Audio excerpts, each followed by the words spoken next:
The Golden State Warriors are probably the most intriguing team heading into this NBA draft. No one really knows what they will do. Will they trade the pick for an all-star? That might not be in the cards. The Dubs have been heavily linked to Jrue Holiday as of late and might move the pick for an established player to maximize their core guys, considering Steph Curry is already 32 years old and both Klay Thompson and Draymond Green are already 30. But is that the correct course of action? And what if Bob Myers can't get the trade package he wants on draft day? What will he do then? I am not enthused about trading this pick for a guy like Jrue Holiday or Aaron Gordon, for example, or anything else along those lines. They simply aren't good enough players for a possible superstar in this draft.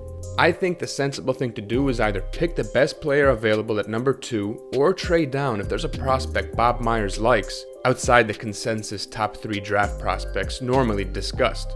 It's better not to force a trade for a vet if it's underwhelming, at the risk of losing out on a potential bridge player who can keep the Warriors as contenders for years to come.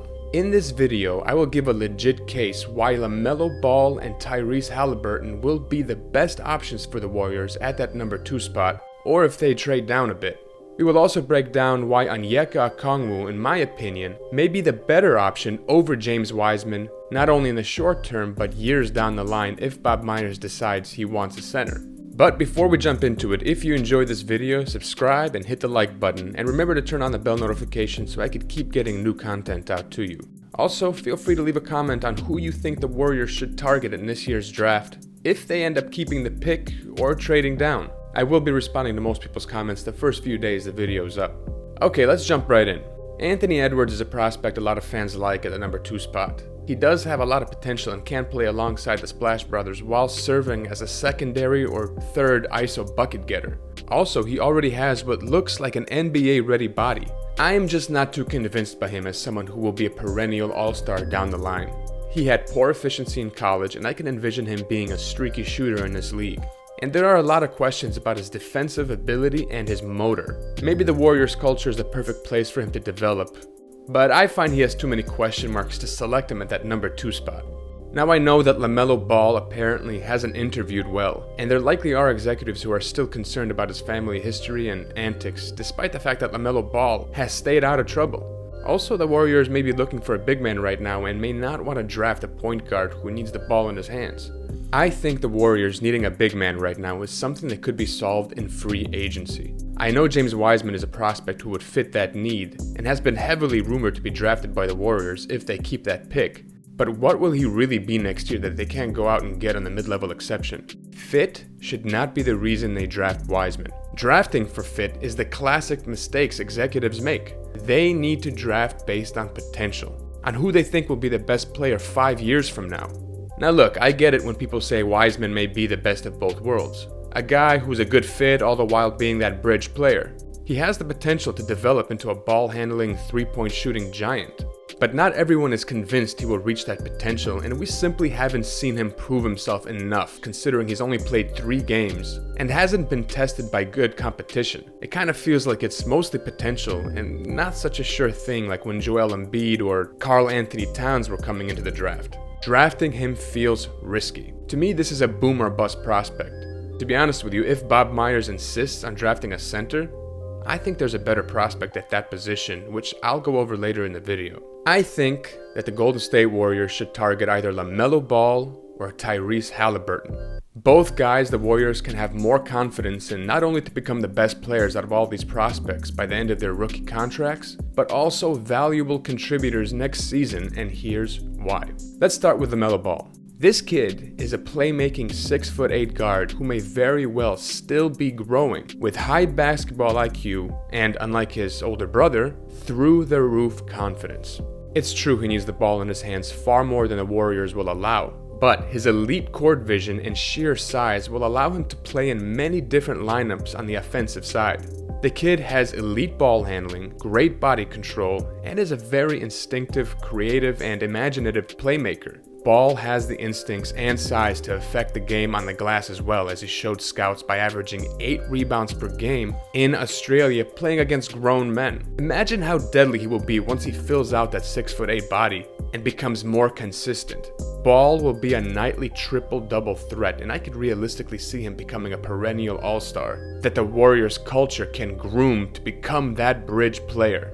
He clearly, in my view, has the most potential. Here's how he can fit the Warriors next season. I can envision the Dubs experimenting a bit with his role in two ways. One role would be having him come off the bench in that sixth-man role. This is the more realistic role to give him to start the season, considering he would still be green and would hurt the Warriors defensively in the starting lineup. In this role, he can take some pressure off himself to properly develop his three-point shooting and sharpening his overall offensive game. I can see him next season going 6 for 10 from the field one day and 2 for 10 the next. So him learning off the bench behind Steph Curry, Klay Thompson, and Draymond Green, who sure as hell will be on him all season long, will help LaMelo Ball develop into a more consistent player. As he improves, the Warriors can try putting the ball in his hands a bit more by making him the secondary ball handler. In today's NBA, we don't really see point guards being overly relied upon to create plays for guys, and we definitely don't see this with the Warriors. Teams like having multiple playmakers who can handle the rock and create for others. Imagine the playmaking potential of him in a lineup with the Warriors' core guys. His creativity and court vision can open up some scary possibilities for the Warriors. Also, he's been known to instinctively reward guys who move well without the ball and tends to feed the hot hand, which would make him fit nicely here. The thought of snipers like Steph Curry and Klay Thompson playing off the ball with LaMelo setting them up is very exciting. But look, Steph Curry will most definitely be the primary ball handler the next few seasons. But I could envision LaMelo Ball becoming the primary ball handler as he develops the next few years and officially becomes that bridge player that keeps them competing long term. Aside from his huge potential, he also is already super popular, with already more Instagram followers than Zion Williamson, which makes Ball attractive from a marketability standpoint. He will likely sell a ton of jerseys next season, which is a factor for a team that will be deep in the luxury tax for years to come. If he is available at number 2, the Warriors should just take him. Drafting someone else or trading this pick when he is available could come back to haunt Bob Myers. LaMelo Ball, though, could very well be drafted number 1 overall, but it will be unpredictable in this year's draft. Another option is if the Warriors trade down in the draft a few spots instead of drafting Wiseman to select Tyrese Haliburton. It feels like the Hornets are targeting Wiseman, and I could see them talking themselves into trading the number 3 pick and say Miles Turner or maybe Malik Monk for that number 2 pick. Bridges, of course, being the preferred player for the Warriors.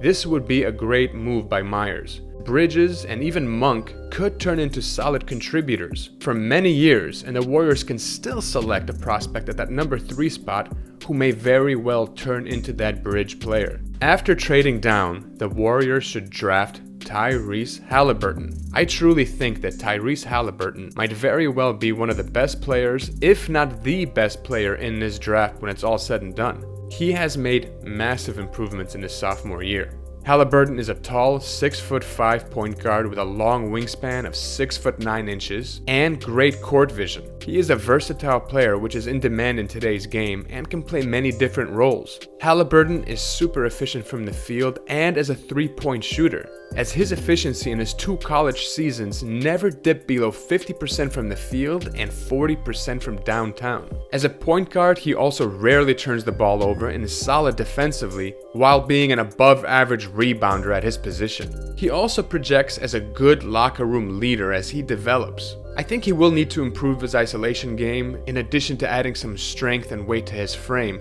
which I think for sure will happen over time. I believe that Tyrese Haliburton is a Swiss Army knife, who I think will actually fit more seamlessly right away than LaMelo Ball will, because of his versatility and the fact that he doesn't necessarily need the ball to be effective. I think he may very well be the surest thing in this draft. I can see Haliburton becoming a perennial all-star in this league, and it wouldn't even shock me if he ends up developing into the best player in this draft. Now look, if Bob Myers is stubborn and he decides he wants to draft a center, I actually don't think Wiseman is necessarily the best prospect at that position. Okongwu, in my opinion, may be the better and more versatile player than Wiseman at that center spot, not only as a contributor next season, but for their careers. Although he needs to polish up his offensive game as he develops, I think he can be effective in the post by using his physicality and strength, and will be a very good rim protector, not just as a shot blocker, but as a help defender. Okongwu is nimble enough on his feet where he could switch onto guys on the perimeter. He is super athletic, an effective rebounder, great in the pick and roll, and moves well without the ball. Okongwu is also great at going to the line where he shot an effective 74%, which is a very good sign that he'll be able to spread the floor as he develops. Again, I think he will be a better long-term prospect than Wiseman and will probably be more productive immediately next season for the Warriors. What do you guys think? Who would you like to see the Warriors draft if they end up keeping the pick? Let me know in the comments section. And once again, if you enjoyed this video, subscribe and hit the like button. Thanks so much for watching. Till the next one, guys, I'm out.